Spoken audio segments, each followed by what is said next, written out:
Well, I want to welcome Jason from Dad University to the podcast. Thanks so much for coming on. I really appreciate it. Yeah, thanks for having me. Great to be here. Yeah, we are going to get all into anxiety from the male perspective, which I think is always a really good topic because I think sometimes we look at things differently depending on our Sure. perspective. But before we get in, can you just tell everyone a little bit about you and your work? Yeah, so I run Dad University, and Dad University basically is just a resource to help dads learn what they're not taught in school. And so I started it out of my own frustrations. A couple years ago, I had my second child and really didn't know kind of how to do things. I had my gut instinct. I had my own parents, which I actually came from great parents, but gut and the other experience really wasn't working for me. I did feel stressed. I felt anxiety. I felt a lot of things and just kind of sought out answers. And that's where I started a podcast. And actually right before that, I'd started a meetup group and then started a podcast. And then about a year and a half ago, started doing videos and putting those on YouTube and just really kind of answering a lot of the questions that I had, and then talking about the experiences of how things improved for me based on what I did and the journey that I was going through. And it just really resonated with people and kind of kept doing that. And so that's where I am now. And so that's kind of the mission, is to just provide education and experience of the things that, people, and I think dads have a lot of difficulty with. They do. And it's great to see some of these dad resources out there because they're few and far between Yeah. where, dads can get support instead of like this mom blogger world that I think is dominating. Yeah, it was funny, and I noticed it right away when I was taking my first parenting class. My wife had introduced me to a parenting class, which is funny. I just actually saw my mentor this morning.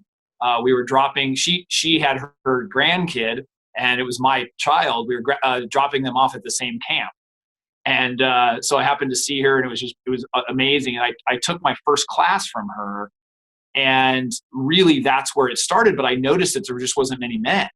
And then I did instructor training to get the instructor, to be able to teach the classes, and there was no men. And then when I went to a parenting conference, there was very little men. And it kind of hit me that yes, maybe a lot of men aren't interested in these topics, but at the same time, I think there's a need for some change, and there's some need for kind of changing the narrative that a lot of people have. And I think it is changing. I really do. I think the younger generation is paying attention a little bit more. And so I think that's great news, and I want to help them and be supportive of that. So. Yeah. And I do see a shift happening. And I think some men do want the support, but they want to be talked to in a different way, or they want to get that support maybe from another man. I know, like, predominantly, I think women listen to my podcast and follow my work, but I know I do have a lot of dads. And I think some of that with my work is because it's about anxiety and OCD, and it's more of a desperation thing of like, I need some information, and so I'm going to seek it out. But yeah, and men will have a tendency to wait longer than women will. So, it's like whether it's divorce or it's something wrong with their child or whatever, men will probably have a tendency to wait longer. They won't be as active, or they won't take as much action where as soon as a woman would. So, and they want good their for the information. women on that one. They've got the better hand on that one. For the most part. Yeah.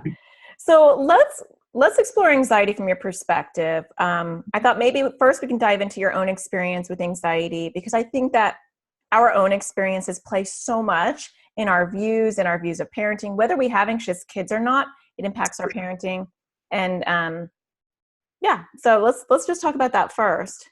Yeah, I think for me, maybe I didn't recognize it as anxiety because maybe we didn't use that terminology. But growing up, I was very concerned about achievement and very concerned about always excelling, and whether it was in sports and my grades, and I recall having a lot of angst about that. Maybe that was a word that I used at the time versus anxiety because I didn't know that word. But I remember being nervous a lot. I remember, feeling very concerned and worrying a lot about those things, even as a kid. And it probably wasn't until I was kind of in my 20s, just out of college, where I actually kind of labeled it. There was an audio program called Attacking Anxiety, and I had spoke with my parents about it, and my mother recommended that, and I listened to that, and it made sense. And that was kind of the first time I realized. I said, maybe that is what I'm dealing with. And so I think at that point I sort of then understood that, hey, this is something that I'm going to have to work with. So even from then on, I started learning techniques of how to manage that. And that was everything from meditation to my diet. I already was exercising, but really just taking care of myself. And I feel like it helped to a certain extent. And then, kind of as you go on and, things come in your 30s and I'm now in my 40s, you kind of learn how to deal with things a little better. And I've always been a seeker.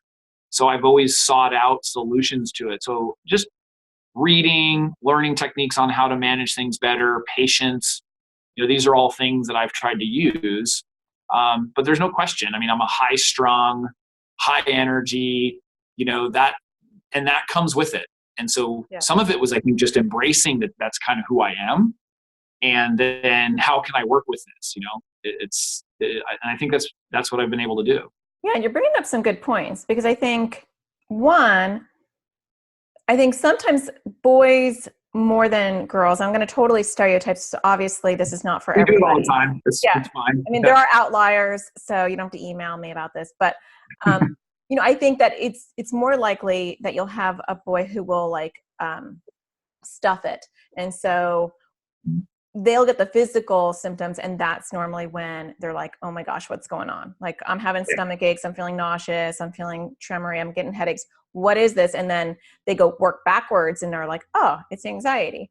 I think also kind of from what you were just saying, men more than women, if I was, again, to stereotype, obviously you have your women who are like this too, we're afraid to put the label anxiety on there. Like, I'll have dads that I work with, and you can tell that they're totally on board when I'm working with them in my therapy sessions until I mention anxiety, and they don't like that word.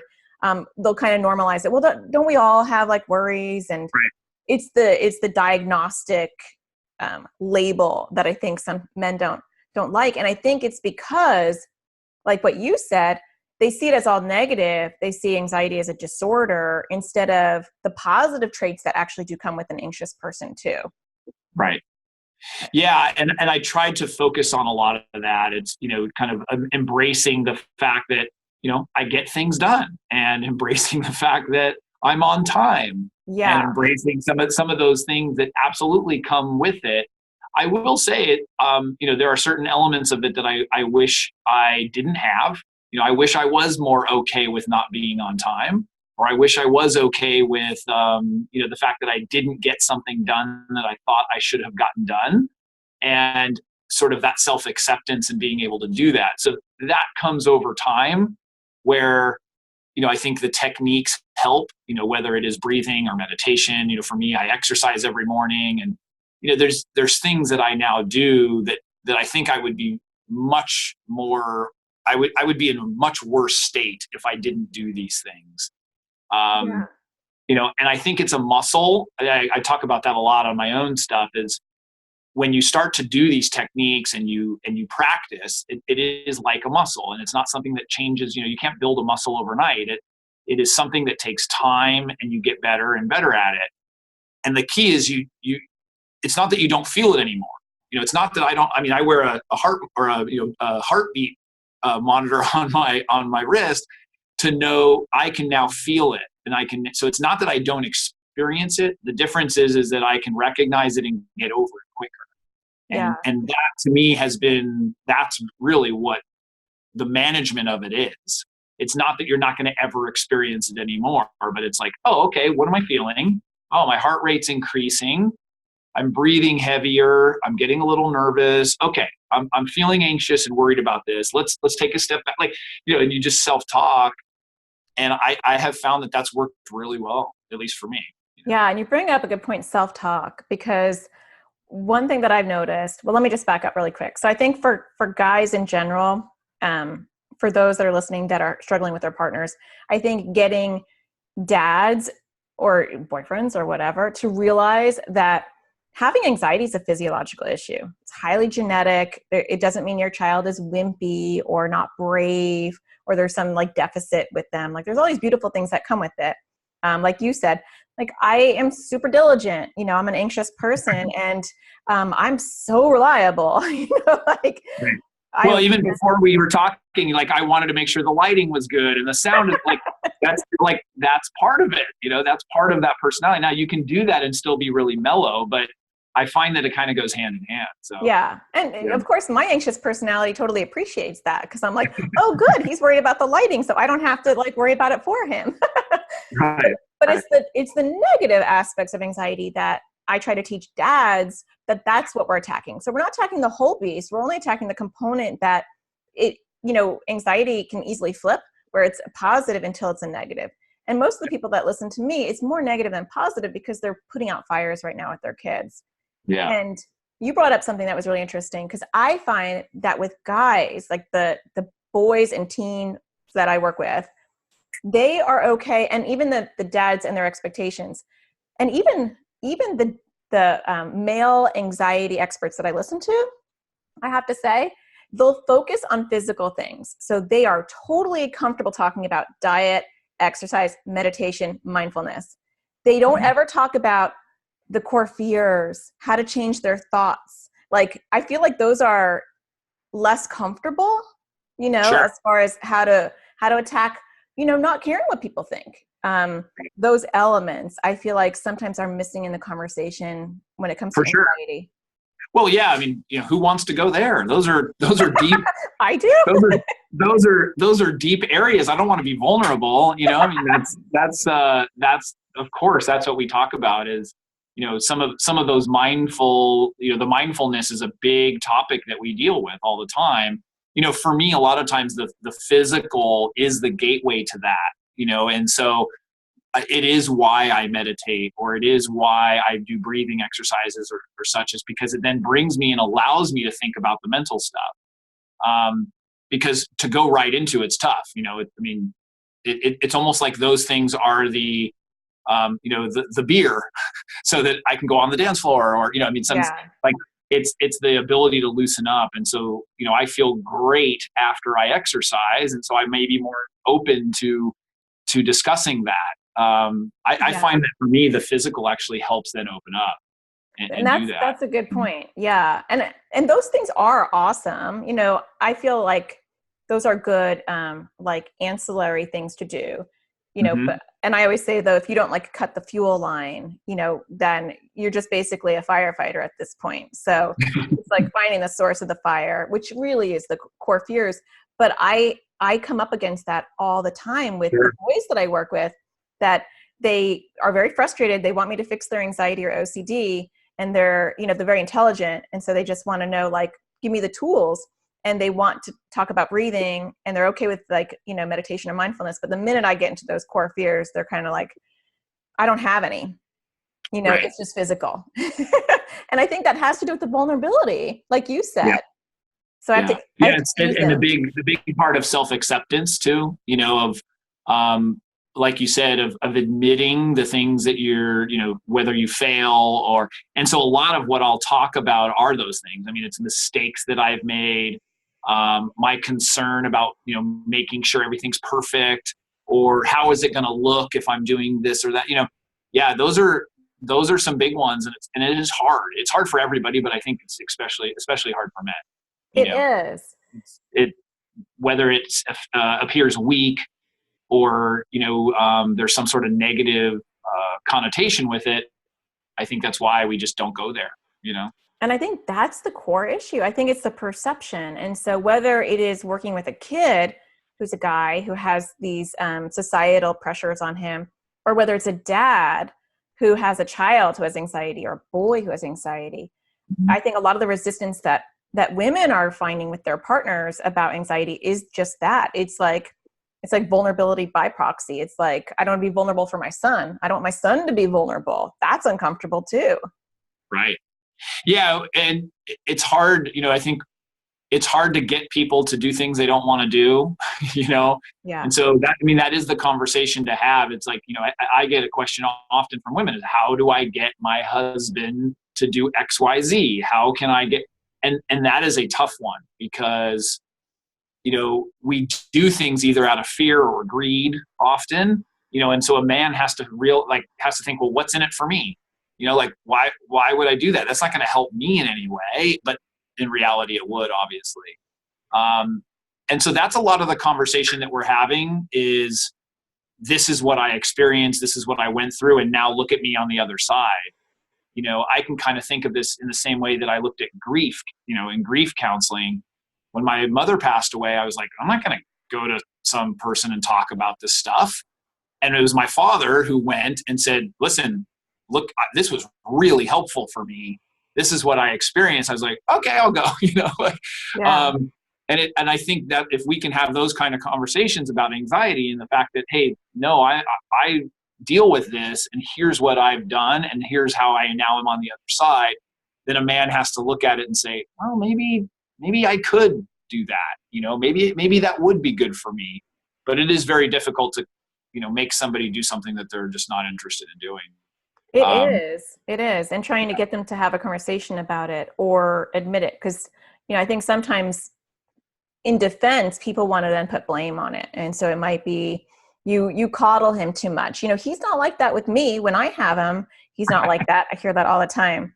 And how do you think, just as a dad yourself, how should parents or women actually approach that when their partner's just looking? It's really, where it's coming from. It's coming from that vulnerability and that defensiveness, but Right. They want to place the blame. And a lot of times it's placed firmly on the mom. Yeah, I think one of the techniques that I've used and that I feel like is really strong is positive reinforcement. So if a woman sees any glimpse of him being vulnerable or him expressing how he feels or anything that she sees as that positive in that direction, she has to make a big deal about it. Thank you so much for sharing that with me. That was so amazing. And I really appreciate, because men especially love positive reinforcement. And everybody does, but you're going to receive those behaviors repeat if you do that positive reinforcement. I think that's one way to do it. Yeah. It's a tough discussion that, to sit down, and the other can be, maybe in the beginning, although you don't want it to eventually be this way, but for our family, this is not just important. It's important for you, but it's important for our family. It's important for our children. How, and asking the question, how can I make it okay for you to feel comfortable? Is it talking to somebody else? Instead of talking to me, would it be helpful for you to go talk to a professional or somebody else instead? Maybe he's not comfortable disclosing it to her. Yeah. So I think part of it might be asking that question, Yeah. I think some of them just going to a professional, that's you might as well just cut my head off. It's like the worst. I feel like sometimes when I see dads in my office, they're kind of like the death walk. They come in and they're just going to the vet. Yeah. Yes. This is the worst dentist appointment I've ever experienced, and the first thing I do, which I think moms can do too, is just normalize it and take the burden off of them, because I think you're right. Guys, human beings like to hear praise, but I think a lot of men have this pride that they're responsible for things that they're not even responsible for. I think sometimes there's a lot of personalization to it, and just being this is a physical thing and it's not a weakness. And in fact, this is the first thing I always say to dads: there are beautiful things about your anxious kid. Let's start with that. So there's pride there, oh, I actually have a special kid, yeah, he cries about going to school every single day and it's a nightmare, but he's empathetic, he's kind-hearted, getting them to lower that guard and see the positives first. Right. Yeah. And I would imagine you see the huge dynamic and personality of the parents where, like you said, the mom is one way and the father is a completely different way. and the child behaves differently when they're around each one of those children, or when Yeah. they're around the parent. If he's with his dad, he seems fine and he doesn't have that sort of angst. But then when he's with his mom, he's able to do that, and she caters to it. Or I'm sure there's differences like that you see all the time. Yeah. I mean, we all parent differently and it brings out different things in our kids. I have had quite a few families where the dynamic is reversed. And so I have worked where the father is the empathetic one. He's the one with anxiety, and it's the mom who's impatient and frustrated based out of her own knowledge. That's less common, but I can just think of quite a few families, Sure. who have that. So there is that I just want to mention. Yeah. But I wonder, as a parent, like as a father, what role do you think they can play? I don't know if your kids have any. How old are your kids?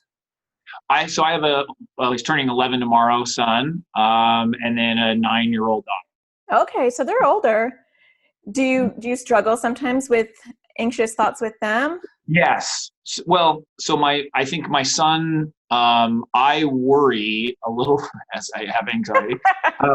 I worry a little bit more about him. And so we've had a lot of conversations. We've talked with people, and he's done some work of dealing with some of that anxiety. And he has a very similar personality that I did. And I remember as a kid, being very similar to him. He wants to achieve, and and so it absolutely has affected my and my wife's style of parenting, because we don't push him at all. If anything, it's less and saying, no, that's enough. That's fine. And so it definitely has affected our parenting. And he's done amazing things, and he's now, he's able to open up, and he's able to talk about it. And he's done some work with it.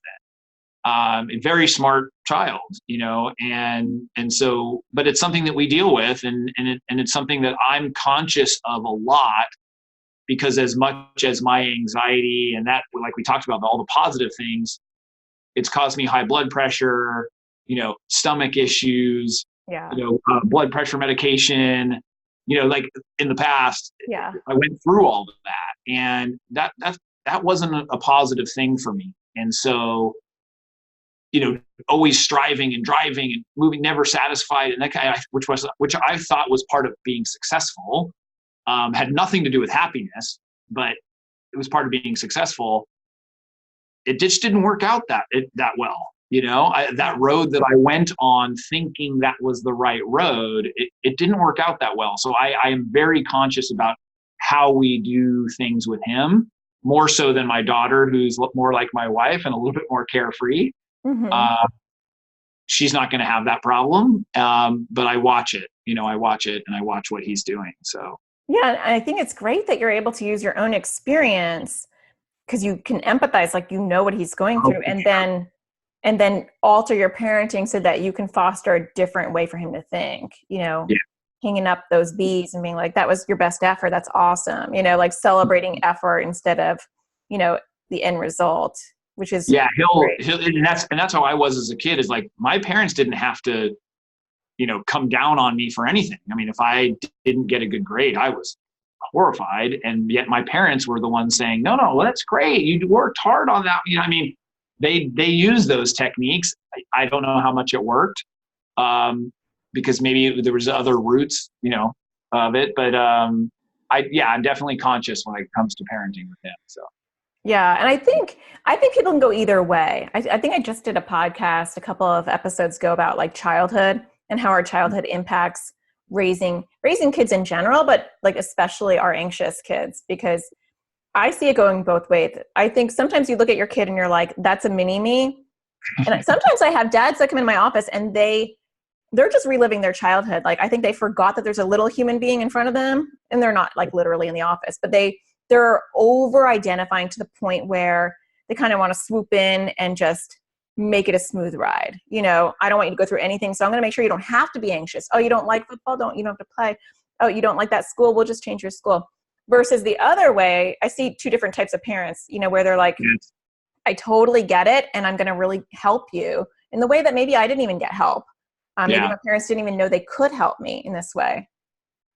Yeah, the things like you touched on, we are very conscious of also though allowing those things to happen, because for me, resilience and that kind of stuff is really important. So, I didn't have much adversity when I was a kid. I mean, kind of grew up in this really nice environment and had loving parents, and we didn't really go through that much.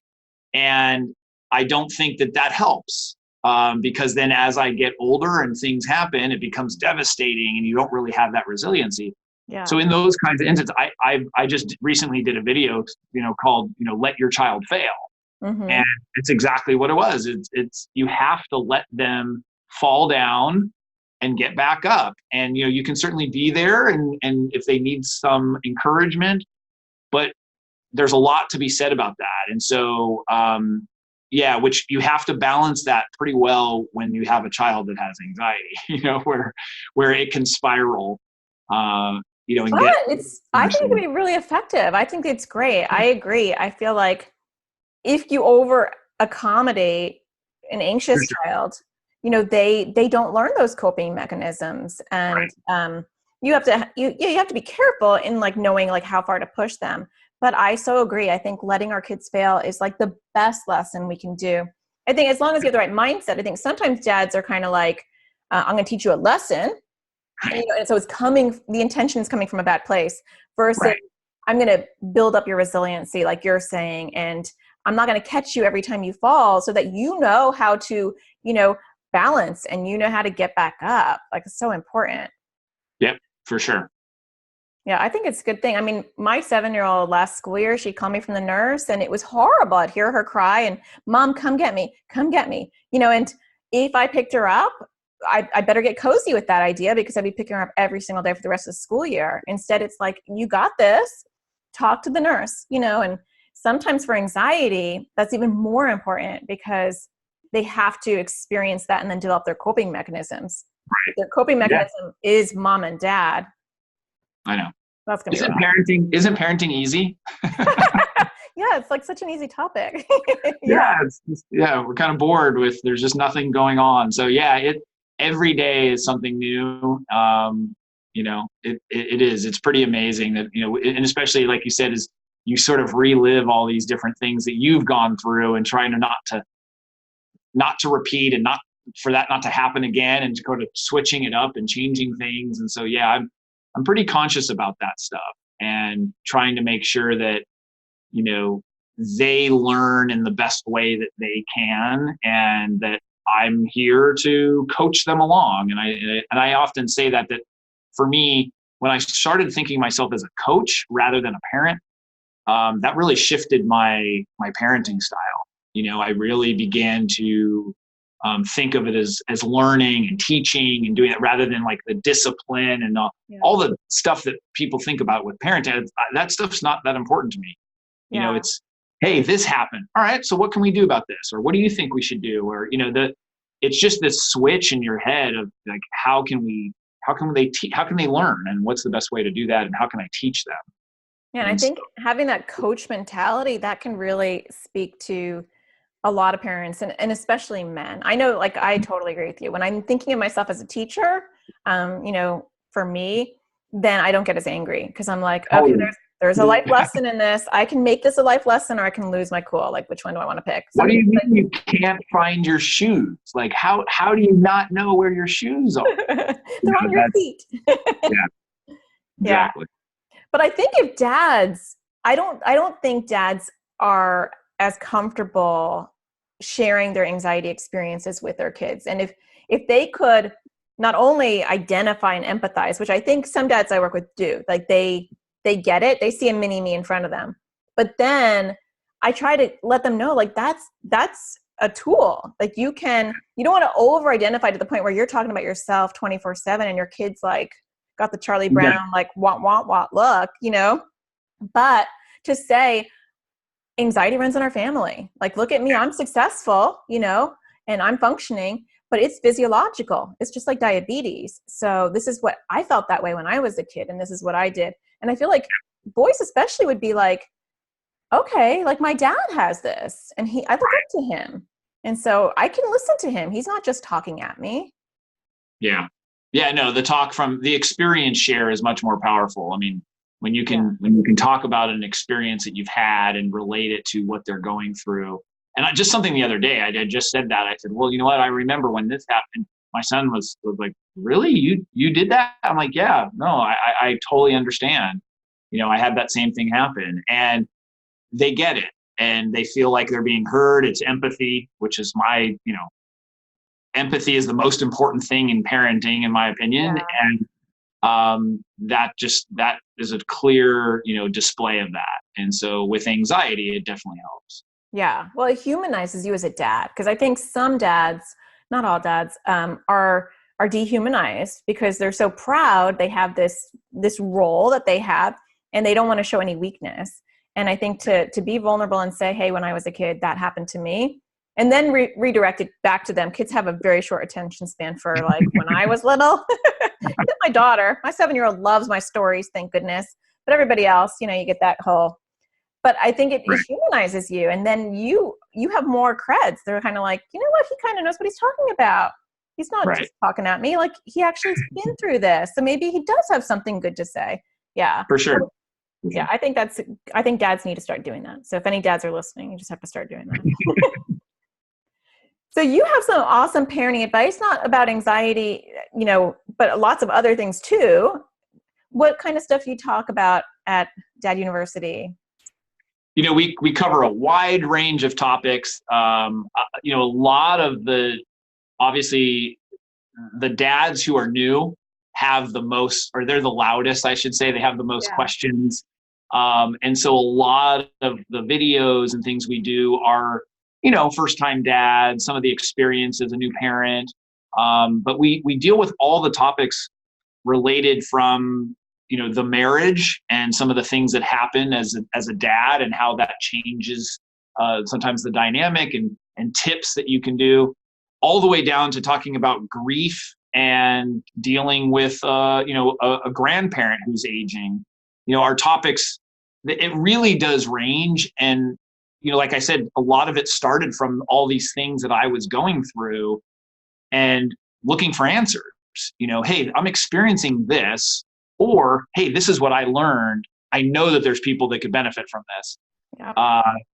I made these mistakes, so I can make a video, 5 parenting mistakes to not make, Yeah. So a lot of it kind of stemmed from that. And then as we've grown and the demands increase, you can kind of see where the audience, audience goes. I just did last week a video specifically for dads and daughters, and it got a lot of feedback, a lot of dads. Wow. Oh, wow. That was a specific, because it was a specific thing for daughters. And so they really love that. So there seems to be an endless supply of material.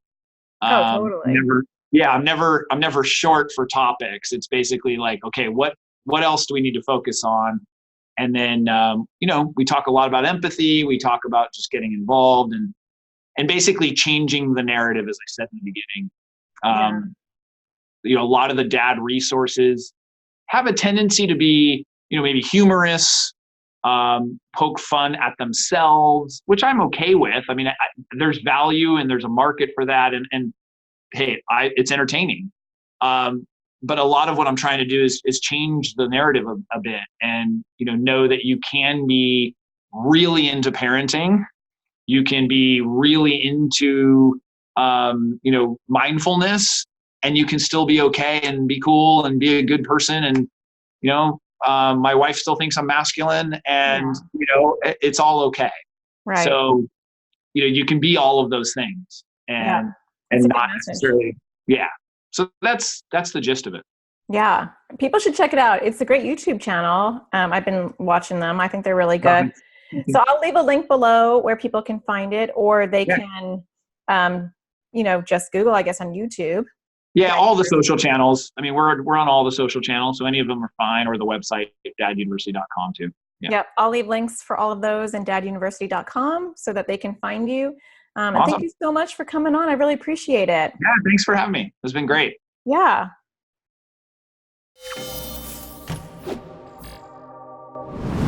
Hi, I'm a mum of a daughter with OCD. I live in South Africa.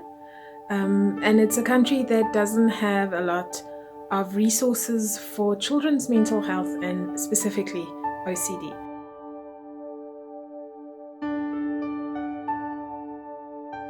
I really was at my wit's end on how I'm going to support my child, how I'm going to do ERP, how I'm just basically going to parent a daughter with OCD in a country that has little to no resources.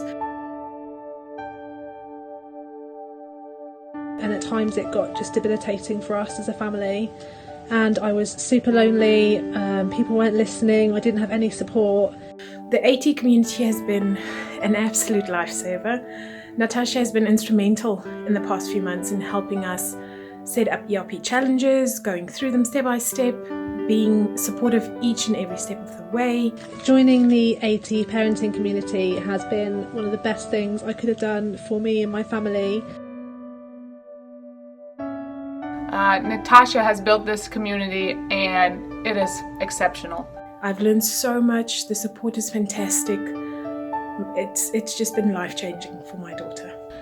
It's so nice to be able to ask her live questions in office hours. She's there, she responds. Her live videos every week where she asks us what we need her to talk about. Also her forums, again, where you can ask questions. She's on there all the time. She is very present. The resources she has provided, the worksheets, there are so many things in this AT parenting community that are beneficial. Natasha gives you so much of her time and her expertise. She's there to answer your questions, so it's such a personal way of getting help and support when it's much needed. Personally, the community has helped me because I feel like I needed my support. And then you have the added bonus of this fantastic community of parents who are going through such similar things, and suddenly you're empowered and have ways of accessing help and making a real difference to your family. And also just the support of all the other moms and dads. It's really good. You know, we laugh together, we cry together, we fail together, we succeed together, and everybody gets it. Everybody gets it, and it's such a nice community to be with, and I hope you join us. You won't be disappointed. Try it out.